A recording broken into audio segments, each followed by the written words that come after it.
Dear listeners, a new day and a new story to discuss. Today, I'm going to tell you a story that interests me.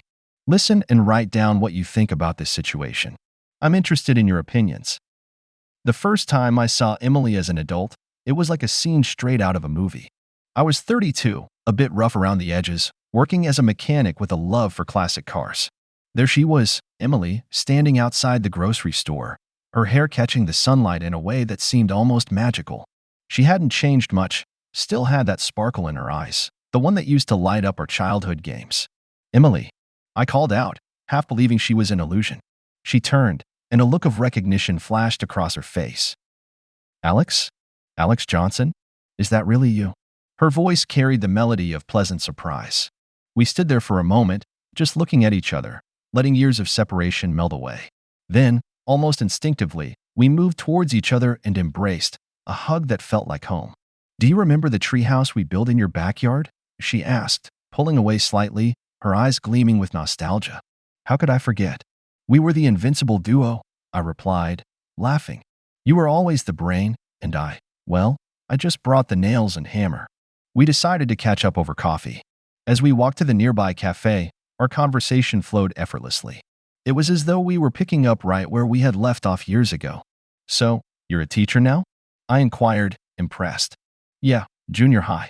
It's challenging but rewarding, she replied, her face lighting up as she spoke about her job. And you? Still into cars? She asked, taking a sip of her latte. Guilty as charged, I grinned. I work at an auto shop downtown. It's not glamorous, but it keeps me busy. We talked about everything, our families, our jobs, and the adventures we had embarked on since we last saw each other.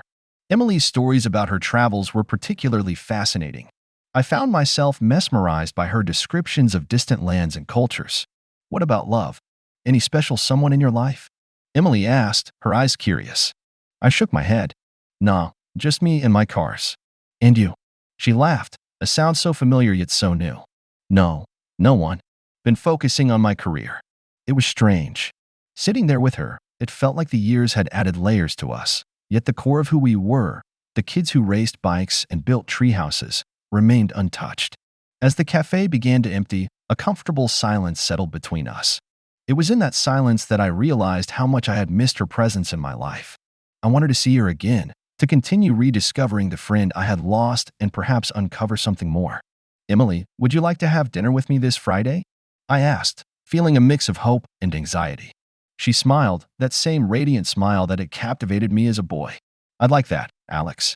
Walking her to her car, I felt a sense of excitement, a feeling I hadn't experienced in years. It was the beginning of something, a chapter yet to be written in the story of us. The air was filled with the promise of new beginnings as we said our goodbyes, and I watched her drive away, the setting sun casting a warm glow on the day. As I walked back to my apartment, my mind replayed our conversation, each word, each laugh.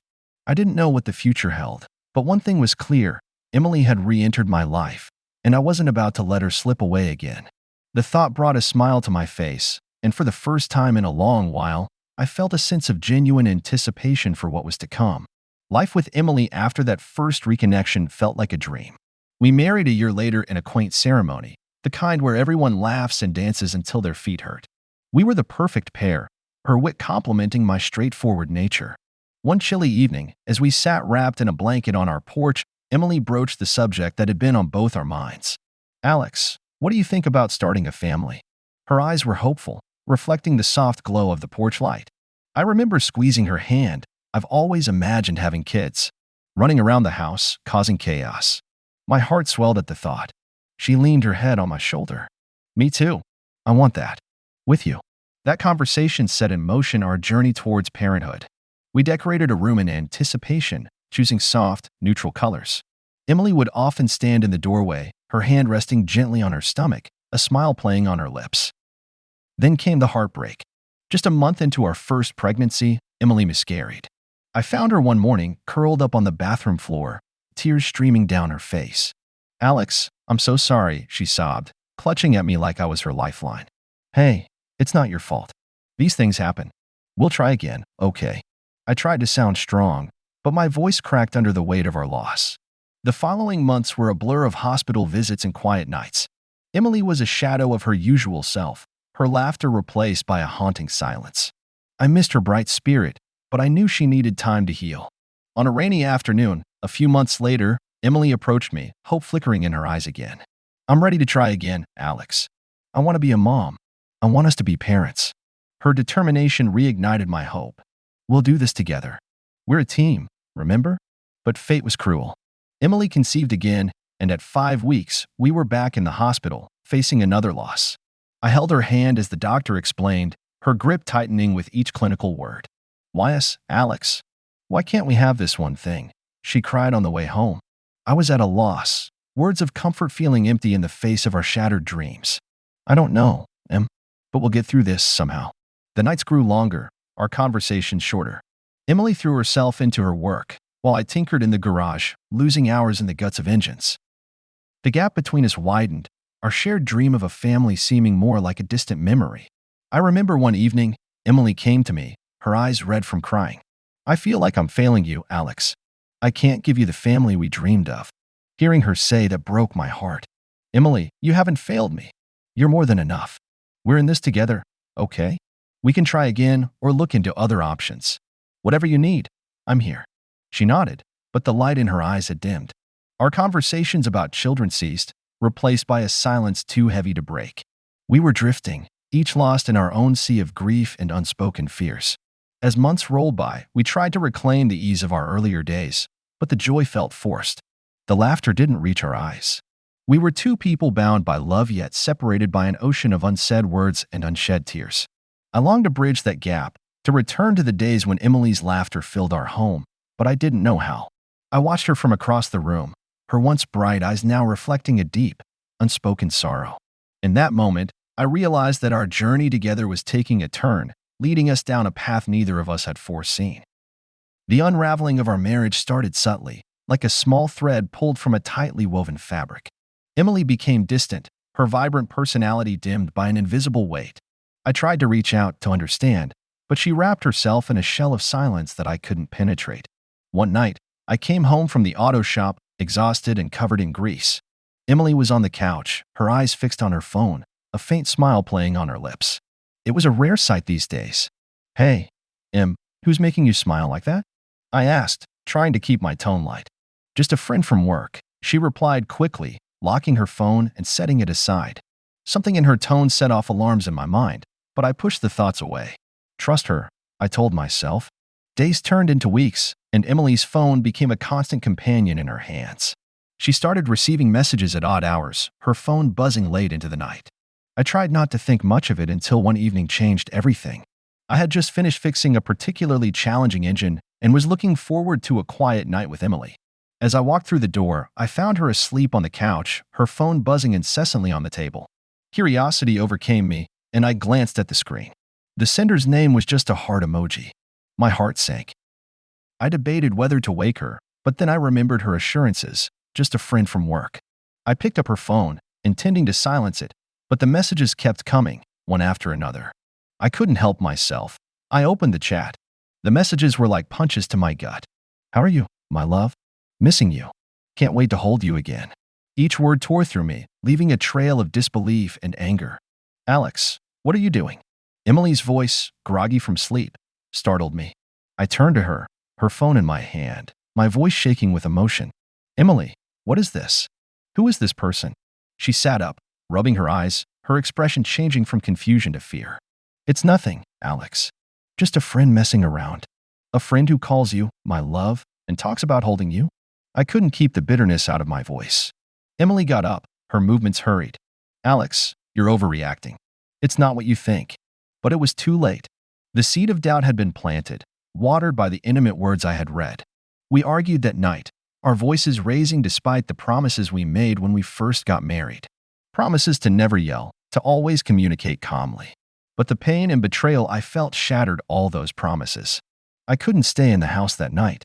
The walls echoed with the lies and secrets that had infiltrated our marriage. I grabbed my jacket and headed for the door, Emily's voice trailing after me. Alex, please, let's talk about this. It's not what you think. But I couldn't. I left, the cool night air doing nothing to quench the fire of betrayal burning inside me. I drove around aimlessly, trying to piece together the fragments of our marriage, wondering where it all went wrong. The next few days were a blur of confusion and anger. I couldn't bring myself to confront Emily again. Not yet. I needed time to think, to decide what to do next. The trust we had built over the years crumbled in the span of a single night, leaving me to wonder if it was ever real. I returned home eventually, the silence between us deafening. Emily tried to explain, to apologize, but her words fell on deaf ears. I couldn't see past the betrayal, the lies, and the heart emoji that had changed everything. Our marriage was unraveling, the threads of love and trust pulled apart by secrets and lies. And I stood there, helpless, watching the fabric of our life together disintegrate into nothing. The days following the discovery of Emily's messages were like walking through a never-ending storm. My mind was a whirlwind of confusion, anger, and a deep sense of betrayal. Emily attempted to act as if everything was normal, but the air between us was thick with unspoken words and suspicions. One evening, as we sat in silence at dinner, I couldn't take it anymore. "Emily, we need to talk about this. I can't keep pretending everything's okay." She set down her fork, her hands trembling slightly. "I know, Alex. I'm sorry. I should have told you." "Told me what, exactly?" My voice was steady, but inside, I was anything but calm. She hesitated, then spoke. "The person messaging me, he's an old friend. We've been talking, that's all." I wanted to believe her, but the doubt had rooted itself too deeply. "Just talking? Then why all the secrecy, Emily? Why the late-night messages?" She sighed, a sound of resignation. "It started off as innocent conversations, but it got more personal. I was going to end it, I swear." Her words stung. The thought of her sharing a part of herself with someone else made my stomach churn. "Who is he?" I demanded, needing to know the face of the man who had infiltrated our marriage. "He's a scientist. We met at a conference," she whispered, avoiding my gaze. A scientist. The word echoed in my mind. My Emily, drawn to someone with a mind as keen as hers. It made a twisted sense. The following days were a blur. I was consumed by the need to know more about this man who had stepped into our life uninvited. I found myself driving past the lab where he worked, a place I had learned about from Emily's messages. I needed to see him, to understand what he had that I didn't. One day, I mustered the courage to confront him. I waited outside the lab until I saw a man matching his description. My heart pounded as I approached him. "Are you the one talking to Emily?" I asked, my voice barely controlled. He looked surprised, then wary. "I don't know what you're talking about. Don't play dumb with me." "I've read the messages," I snapped, the anger boiling over. He sighed, running a hand through his hair. "Look, I didn't know she was married at first. When I found out, I tried to end it. But she was persistent." His words were like a punch to the gut. Not only had Emily betrayed me, but she had also pursued him even after he tried to pull away. I returned home that night, feeling more lost than ever. Emily was there, her face etched with worry. "Alex, where have you been?" "I've been worried sick," she said, reaching out to me. I pulled away, the distance between us more than just physical. "I met him, Emily. Your scientist." Her face paled. "You what? Why would you do that?" "Because I needed to know. I needed to understand why you'd throw away everything we had for a fling with a stranger." She started to cry, her body shaking with sobs. "I'm so sorry, Alex. It was a mistake, a terrible mistake." But her apologies couldn't erase the images in my head, the messages I had read, or the words of the man she had been involved with. The foundation of our marriage had crumbled, leaving nothing but ruins. That night, as I lay in bed, staring at the ceiling, I realized that the truth I had sought brought no comfort. It only deepened the wound, leaving a scar that I feared would never heal. The painful truth was that the woman I loved, the woman I had built my life with, was a stranger to me now, and the future we had dreamed of together was nothing but a distant, unattainable fantasy. The aftermath of Emily's betrayal was like living in a perpetual fog, where every day felt longer and more colorless than the last. The once warm and loving home we shared now felt cold and alien, like a house with all its lights turned off. Emily tried to reach out, her attempts to bridge the gap between us growing more desperate. "Alex, can we please talk? I can't stand this silence," she pleaded one evening as I sat in the living room, mindlessly flipping through a magazine. I looked up, meeting her eyes, which were filled with tears. "What's there to talk about, Emily? You've said enough." She sat down across from me, wringing her hands. "I know I've made a terrible mistake, but I want to make things right. Can we go to counseling? Try to work through this." The suggestion of counseling felt like a Band-Aid on a bullet wound. You think a few therapy sessions can fix what you broke? My voice was flat, devoid of the warmth it once held for her. She reached across, trying to take my hand, but I pulled away. Please, Alex. I can't lose you. I love you. Her words, once my greatest comfort, now felt like empty echoes. Love? Your love lost its meaning the moment you chose him over us. The weeks that followed were a testament to our fractured relationship. We were like two ghosts haunting the same house, each lost in our pain and regret. I spent my days at the auto shop, burying myself in work, trying to escape the reality that awaited me at home. The nights were the hardest, lying in bed, replaying the happy memories we shared, now tainted with the knowledge of her infidelity. One day, I decided I needed answers, not for reconciliation, but for closure. I met with the scientist again, this time at a small cafe. Why her? Why Emily? I asked, my voice laden with a mix of curiosity and resentment. He looked uncomfortable, stirring his coffee nervously. She was different, intriguing. I didn't realize the damage we were causing. I'm sorry. His apology was a small comfort, but it did little to ease the ache in my heart. Returning home that day, I found Emily packing her belongings. I can't keep doing this, Alex. I'm going to stay with my sister for a while, she said, her voice barely above a whisper. I watched her, feeling a strange sense of relief mixed with sorrow. Maybe it's for the best. We need space to figure things out. She nodded, tears streaming down her face. I'm so sorry, Alex. For everything. After she left, the house felt even emptier, the silence louder. I wandered through the rooms, each corner a reminder of a dream that turned into a nightmare. Days turned into weeks, and the space allowed me to breathe, to start thinking about life without Emily. It wasn't a future I had ever envisioned, but it was one I was slowly coming to terms with. I started to take down our wedding photos, each image a painful reminder of what was lost. I packed away her things, boxing up not just physical items but memories and moments we shared. One evening, as I sat alone, the reality of our situation hit me. We were not just on a break. We were heading towards a point of no return. The woman I loved, the woman I planned to grow old with, was now a stranger living in her sister's house, and I was a man trying to piece together a life that felt irreparably broken. The aftermath of Emily's betrayal was not just the end of our marriage. It was the beginning of a journey to rediscover who I was without her. A journey filled with uncertainty, but also a glimmer of hope for a future where the pain of the past was just a distant memory. Moving on from the life I had built with Emily was like trying to navigate through an uncharted wilderness. The days were long and filled with a profound sense of loss. I kept busy at the auto shop, focusing on the engines and parts that didn't remind me of her. But in the quiet moments, her memory would sneak up on me, sharp and unwelcome. One evening, as I was closing up the shop, my phone rang. It was Emily. Alex, can we meet? I need to talk to you. Her voice sounded small and shaky over the phone. I hesitated, then agreed. We met at a small diner, a neutral ground far from the memories of our shared home. She looked different, thinner, with shadows under her eyes. Alex, I'm sorry for everything. I've been doing a lot of thinking. I want to try again, if you're willing, she said, her eyes searching mine for a sign of hope. I looked at her, the familiar features that once spelled home, now just a painful reminder of what we lost. Emily, too much has happened. I don't know if I can just forget it all. She reached across the table, her hand hovering near mine but not touching. I know I can't erase the past, but I want to make it right. I still love you. Her words hit me, but they didn't penetrate the wall I had built around my heart. I need time, Emily. Time to think, to heal. We left the diner with a chasm still between us, a chasm that I wasn't sure could ever be bridged. In the weeks that followed, I immersed myself in work and began spending time with old friends, trying to rediscover a sense of normalcy.